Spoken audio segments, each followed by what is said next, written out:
Այս օրերին մարմարիկում սուգ է, բայց վաղն այդ սուգը պետք է վերածվի գիտակցման։ Տիկս դարձար հրեշտակ, գրել է հարազատներից մեկը։ Ինչպես կարող է այս աշխարհում լռություն լինել, երբ մի ամբողջ գյուղ, մի ամբողջ ազգ, մի ամբողջ երկինք ու երկիր քեզ է ձոնում իր լացը։ 20 օր, 20 անվերջ թվացող օր, 20 օր, որոնք մեզ համար դարձան տարիներ, 20 օր, որ անցան աղոթքով, հույսով, լռությամբ, ճիչով, վախով, բայց դու չեկար ձեռքերիդ խաղալիքներ, չեկար ժպիտով։ Մարմարիկ գյուղում կյանքը կանգ առավ այն օրը, երբ պարզվեց 2 տարեկան Տիգրանն անհետացել է։ Դա սովորական օր էր, ոչ մի արտառոց բան, մինչև փոքրիկ Տիգրանի բացակայությունը դարձավ աղետի իսկական սկիզբ։ Ամեն ինչ սկսվեց մեկ կետից, երբ երեխայի ծնողները զգացին, որ նա այլևս իրենց աչքի առաջ չէ։ Երեխային վերջին անգամ տեսել էին իրենց տան բակում։ Այդ պահին դեռ ոչ ոք չէր պատկերացնում, որ սկսվում է 20-օրյա հուսահատ ու ծանր որոնում, բայց ցավոք, ողբերգական ավարտով։ 20 օր լի ցրտով, հույսով, աղոթքով, լացով։ 20 օր, որոնց ընթացքում փրկարարներն ու ջրասուզակները, ոստիկաններն ու կամավորները 20-ից ավելի կիլոմետր էին անցնում գետի հունով, հանուն մեկ բանի՝ գտնել Տիգրանին։ Նրանք ցանցեր էին գցում, մաքրում գետը, խուզարկում անտառներն ու գյուղի տարածքը։ Գործի էին լցվել նաև քաղաքացիական նախաձեռնող խմբեր։ Ոչ ոք չէր հանձնվում, ոչ ոք չէր ասում ավարտենք, քանի դեռ հույս կար, որոնումները շարունակվում էին։ Միևնույն ժամանակ այս ընթացքում հասարակության ուշադրությունը սևեռված էր դեպքին։ Տիգրանի անունը դարձավ համազգային աղոթք, նրա լուսանկարը տարածվեց համացանցում որպես մանուկի ճակատագրի խորհրդանիշ։ Ոմանք հավատում էին հրաշքի, ոմանք իրենց սրտում արդեն խաղաղվում էին սպասվող կորստի հետ, բայց բոլորը սպասում էին։ Հավատից հուսախաբ եղած ծնողներին էլ հետ չէին մնում տարբեր էքստրասենսներ, որոնք գալիս էին գյուղ խոստանալով հրաշքներ, գուշակություններ, ճանապարհը ցույց տալու ուժ, բայց նրանք միայն մոլորություն տարածեցին, նրանք չէին փրկում, այլ խլում էին ժամանակ, խանգարում փրկարարներին, սուտ հույս էին տալիս։ Նրանք ասում էին Տիգրանը ողջ է, նրան պահում են ինչ-որ տեղ, իսկ իրականությունը դաժան էր ու անհանգիստ։ Տիգրանն այլևս ողջ չէր։ Երեկ առավոտյան փրկարարները հայտնաբերեցին փոքրիկ Տիգրանի անշնչացած մարմինը Հրազդանի Ջեկի կամրջի մոտակայքում։ Մարմինը տևական ժամանակ ջրի մեջ գտնվելու պատճառով արդեն բնականաբար փոփոխության էր ենթարկվել, բայց պարզ էր, սա էր փնտրվող փոքրիկը։ Գյուղը լռեց, սպասումն ավարտվեց, բայց ցավն ավելի խորը դարձավ։ Այլևս հույս չկար, փոխարենը սուգ կար։ Գյուղը սգի մեջ է, Մարմարիկի փողոցներում լուռ են, մարդիկ չեն խոսում, այլ լացում են։ Ամեն տուն սգի մեջ է, որովհետև Տիգրանը դարձել էր բոլորի երեխան։ Գետն ավելի մռայլ է հոսում, մարդիկ վախենում են նույնիսկ ջրի ձայնից, ջուր, որը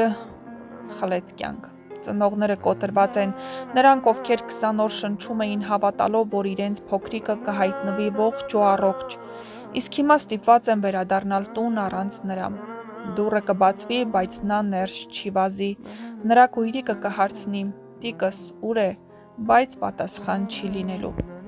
Այս դեպքը ոչ միայն անձնական ողբերգություն էր, այլև ահազանգ մեր իրականության, մեր քայլին, որտեղ էին պատասխանատու մարմինները, երբ կեղծ էքստրասենսներ ազատ մուտք էին գործում խոցված ընտանիքի հոգևոր տարածք, որտեղ էր այն օրենքը, որ պիտի կանխեր շահագործումը վշտի հաշվին։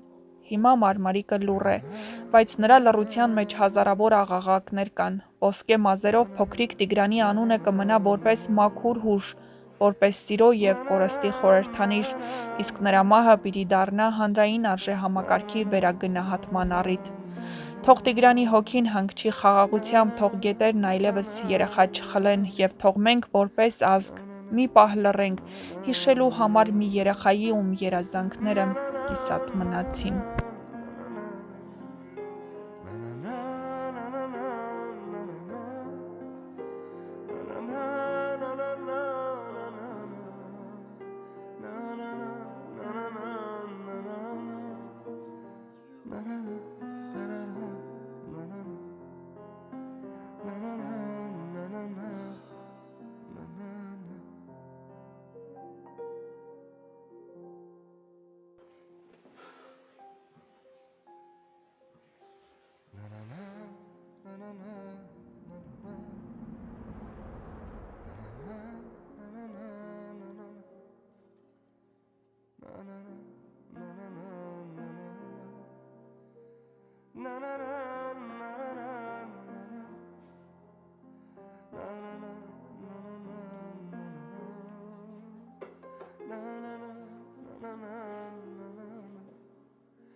Na na na na na